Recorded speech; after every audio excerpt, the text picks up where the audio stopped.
Popcorn में GST का हेरफेर हो गया, कहीं मखाने में न हो जाए। लोकसभा में अखिलेश यादव का वित्त मंत्री पर हमला।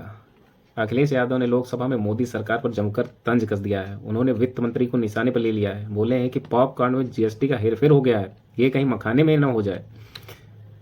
सपा प्रमुख योगी सरकार पर भी जमकर निशाना साधे हैं।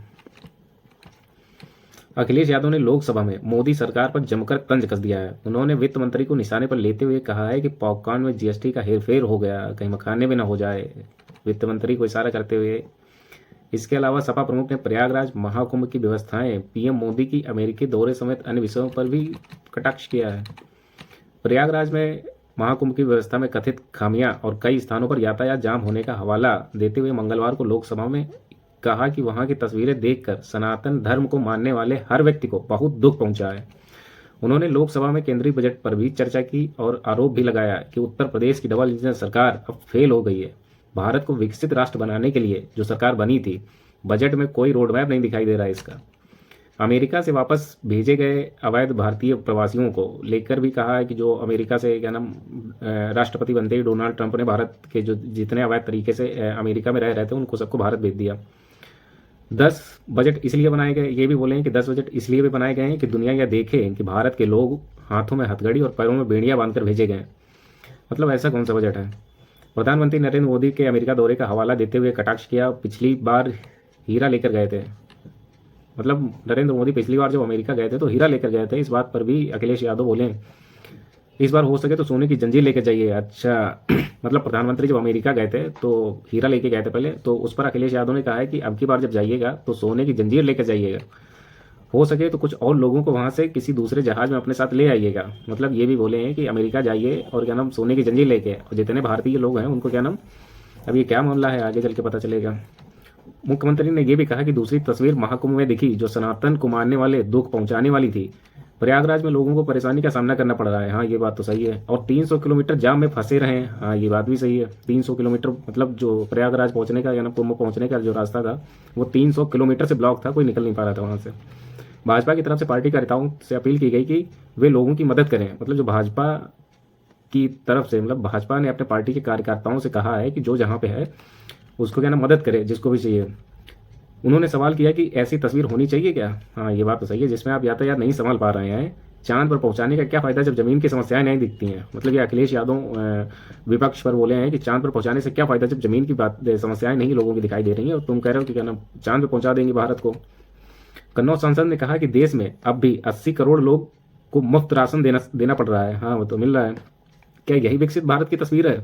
यह बजट 4 इंजन वाला है। मतलब अच्छा चलो देख, लगता है कि एक बार के इंजन खराब होते गए हैं। मतलब अखिलेश यादव भाजपा सरकार पर कह रहे हैं कि तुम्हारे जो 4 इंजन है उसमें से 3 बेकार हो गए हैं। उत्तर प्रदेश की डबल इंजन सरकार डबल ब्लंडर कर रही है। किसानों की आय दोगुना करने का सपना दिखाने वाली सरकार के पास कोई रोड मैप नहीं है। हाँ भाजपा ने किसानों को एक सपना दिखाया था कि हम तुम्हारी क्या नाम जो आय है उसको सरकार बनते ही दोगुनी कर देंगे, लेकिन अखिलेश यादव उस पर भी बोले हैं क्या नाम कि अभी तक किसानों की आय दोगुनी क्यों नहीं हुई है। हाँ ये बात भी पूछना बहुत जरूरी है कि जो मतलब सहारा दिए थे, सहारा दे के वोट लिए थे कि क्या नाम दोगुनी कर देंगे, वो क्यों नहीं हुई है। अखिलेश यादव ने वित्त मंत्री निर्मला सीतारमण से एक बयान का हवाला देते हुए कटाक्ष किया कि जैसे पॉपकॉर्न में जीएसटी का हेरफेर हो गया कहीं मखाने में ना हो जाए, तो थोड़ा उसका इशारा बजट बिहार के लिए मखाना बोर्ड की गठित घोषणा तरफ था। मतलब उनका जो इशारा था वो बजट में बिहार के लिए मखाना कोई बोर्ड होगा उसके लिए। बजट पर चर्चा के दौरान समाजवादी पार्टी के प्रमुख अखिलेश यादव ने जीडीपी से लेकर इंडिया और ड्रोन तक सरकार को जमकर घेरा और सवाल भी पूछे। अखिलेश यादव ने बजट पर बोलना ही शुरू किया तो 2 तस्वीरों के जिक्र से सपा मुखिया अखिलेश यादव ने कहा कि जैसे ही बजट आया हम लोगों ने तस्वीरें देखी हैं, हाथों में हथकड़ी और पैरों में बेड़ियां। क्या ये 10 बजट इसीलिए बनाए गए थे कि ये हाथों में हथकड़ियां पड़े। 11वां बजट आए तो पूरी दुनिया इस तस्वीर को देखे। उन्होंने पीएम मोदी के प्रस्तावित अमेरिका दौरे का भी जिक्र करते हुए कहा कि पिछली बार हीरा लेकर गए थे, इस बार सोने की जंजीर क्या लेकर जाएंगे। हो सके तो उन्हीं के जहाज में भारतीयों को लेते भी आइएगा। इतना हक तो उनका बनता ही है। समाजवादी पार्टी मैनपुरी से सांसद डिंपल यादव ने महाकुंभ को लेकर सरकार की कार्यशैली पर प्रश्न चिन्ह उठा दिए हैं, क्योंकि उन्होंने कहा है कि सरकार ने महाकुंभ के लिए हजारों रुपए खर्च किए और अब उन्हें मिसमैनेजमेंट के लिए जवाबदेह होना चाहिए कि मतलब जो मैनेजमेंट आप नहीं कर पाए हो उसको क्या नाम जवाब तो दो, कम से कम बताओ तो। उन्होंने कहा है कि यह दुर्भाग्यपूर्ण है कि महाकुंभ में जाने के लिए 300 किलोमीटर लंबा ट्रैफिक जाम हो गया है और लोग कई दिनों से फंसे हुए हैं। संसद के बजट सत्र पर भाग लेने पहुंची डिम्पल यादव ने सरकार को लेकर कहा कि जिनके हाथों में महाकुंभ की जिम्मेदारी है वो लोग अपना कार्य सही तरीके से कर नहीं पा रहे हैं। सरकार की नाकामी को भी दर्शाता है। उन्होंने कहा है कि ये जो काम उन्होंने किया है, जो मैनेजमेंट नहीं कर पा रहे हैं, ये उनकी सरकार की कार्यशैली को दर्शा रहा है कि वो ढंग तरीके से सरकार चला नहीं पा रहे हैं। इसके साथ ही डिम्पल ने पूरी यूपी में आगामी 2027 में होने वाले विधानसभा चुनाव को लेकर भी कहा कि इनकी राह आसान नहीं रही है। प्रदेश सरकार के 10 साल पूरे होने वाले हैं, लेकिन प्रदेश की ग्रोथ जॉबलेस है, युवाओं को रोजगार नहीं है, स्वास्थ्य और शिक्षा का बजट कम कर दिया गया है, बेसिक सुविधाओं में भी कटौती कर दी गई है। इसके वजह से अर्थव्यवस्था एकदम खड़बड़ा गई है। वहीं जहां महाकुंभ को लेकर यूपी के पूर्व मुख्यमंत्री और कन्नौज से सांसद अखिलेश यादव ने कहा है कि प्रयागराज में पहली बार ऐसा देखने को मिला है कि 300 किलोमीटर लंबा जाम लगा हुआ है और सरकार उसको क्या नाम कोई सोल्यूशन नहीं निकाल पा रही है, जिसकी वजह से वहाँ के जो लोकल लोग हैं उनको भी बहुत परेशानी हो रही है। प्रयागराज में रहने वाले लोग इस समय हाउस अरेस्ट जैसे हो गए हैं, घर से नहीं निकल पा रहे हैं। प्रदेश के मुख्यमंत्री 100 करोड़ के इंतजाम की बात करते थे, लेकिन 40 करोड़ का भी इंतजाम नहीं कर पाए, वो भी तब जब भाजपा की डबल इंजन सरकार है। अभी तक के आयोजित हुए कुंभ में ये सबसे महंगा होने वाला है।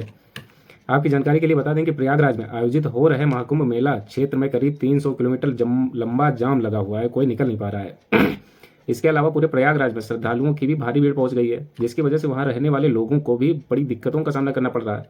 मध्य प्रदेश से ही प्रयागराज में एंट्री रोक दी गई है, मतलब मध्य प्रदेश से जो प्रयागराज का रूट जाता था उसकी एंट्री रोक दी गई है, जब तक वाराणसी, मिर्जापुर समेत आसपास के जिलों में भी काफी भीड़ देखने को मिली। इस पर अखिलेश यादव ने आगे क्या कह दिया है ये भी सुनते जाइए। अखिलेश यादव ने कहा है कि ट्रैफिक जाम के कारण जरूरी सुविधाओं की आपूर्ति ठप हो गई है, जिससे अनाज और सब्जियां भी नहीं मिल पा रही हैं। इससे न सिर्फ महाकुंभ में आए श्रद्धालुओं की मुसीबतें बढ़ रही हैं, बल्कि उनका जीवन यापन भी मुश्किलों में पड़ रहा है।